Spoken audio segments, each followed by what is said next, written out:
tragedy of historic floods in South Korea. When nature rages and humanity struggles amid the furious waters. Seoul, morning of July 19, 2025. A terrifying nightmare is engulfing South Korea. What was once the gentle rain of summer has transformed into fierce lashes from the sky, relentlessly pounding the nation for 4 consecutive days. Casualties are rising as heavy rains batter the western slopes of South Korea, flooding roads, disrupting public transportation, and forcing evacuations across multiple areas in Gyeonggi and South Chungcheong provinces. The once soothing sound of raindrops has turned into the roaring fury of a natural disaster sweeping across the Korean peninsula. 4 days of relentless downpours have pushed South Korea into a catastrophe unseen in years.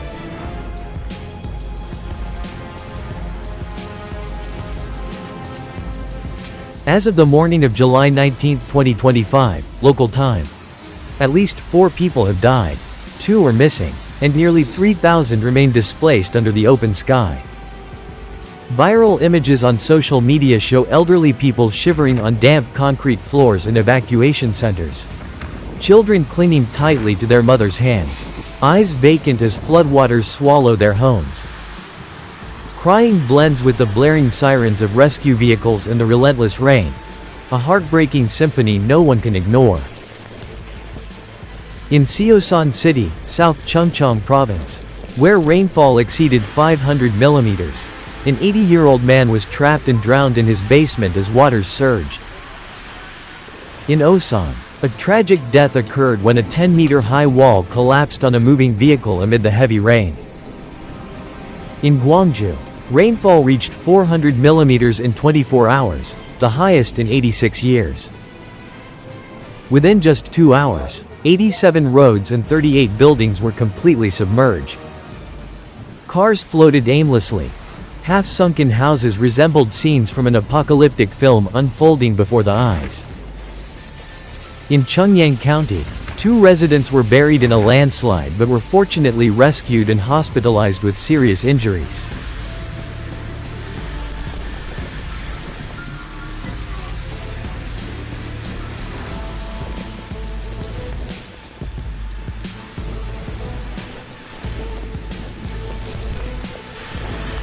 The South Korean government issued the highest-level landslide warnings for many regions, especially Chungcheong, Gyeonggi, Sejong, and Daejeon. Rescue teams worked through the night but struggled to reach all hotspots as floodwaters cut off roads and bridges. Meanwhile, train services from Seoul to Cheonan, Gwangju, and southern provinces were suspended, disrupting transportation throughout central and southern Korea. I barely managed to grab my child and run outside. Everything, our home, belongings, wedding photos, were swallowed by the floodwaters. I don't know how I will survive tomorrow. Kim Yun-soo, 47, tearfully told reporters at a shelter in Dongjin. On suburban farms, thousands of cows, chickens, and ducks drowned. Farmers now face a total loss of their crops, staring helplessly at fields turned into endless waterlogged plains.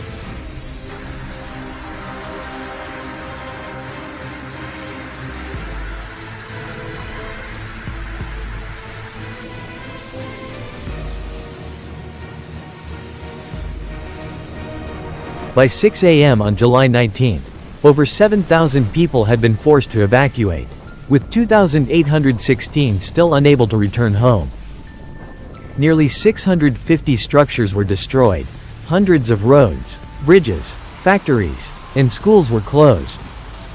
The Ministry of the Interior activated the highest level of storm alert, severe, and mobilized all resources for relief, cleanup, and evacuation efforts. Nearly 400 routes in 15 national parks were closed, and 39 passenger ships were suspended, complicating evacuation and rescue operations further.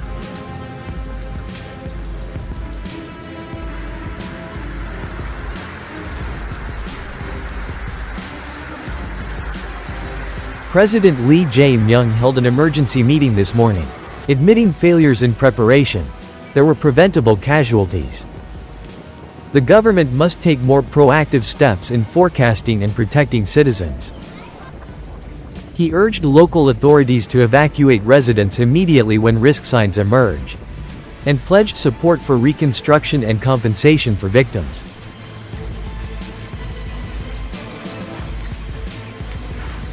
According to the Central Disaster and Safety Countermeasures Headquarters, led by the Ministry of the Interior and Safety, accumulated rainfall measured 419.5 mm in Seosan, 411 mm in Hongshun, 376.5 mm in Dongjin, and 349.5 mm in Asan, all within South Chungcheong Province.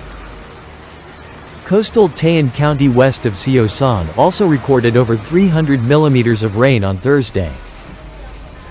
Heavy rain forced school closures in areas like Yesan and Hongshun. For public safety, the Interior Ministry restricted access to nearly 80 underpasses, riverside roads, and low bridges in Chungcheong.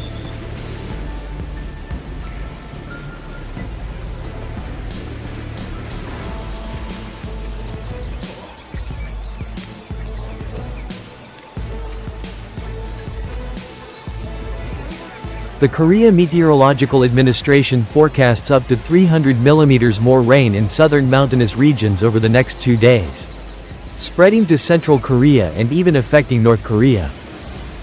The scariest threat isn't what has already happened, it's what's still to come. With saturated soil, just one more downpour could trigger continued landslides, collapses, and flooding. Experts point to poor drainage systems, reckless construction on hillsides, and negligence in disaster prevention as key reasons for the severe damage. We cannot stop the rain, but we can stop the deaths, a South Korean urban engineer stated.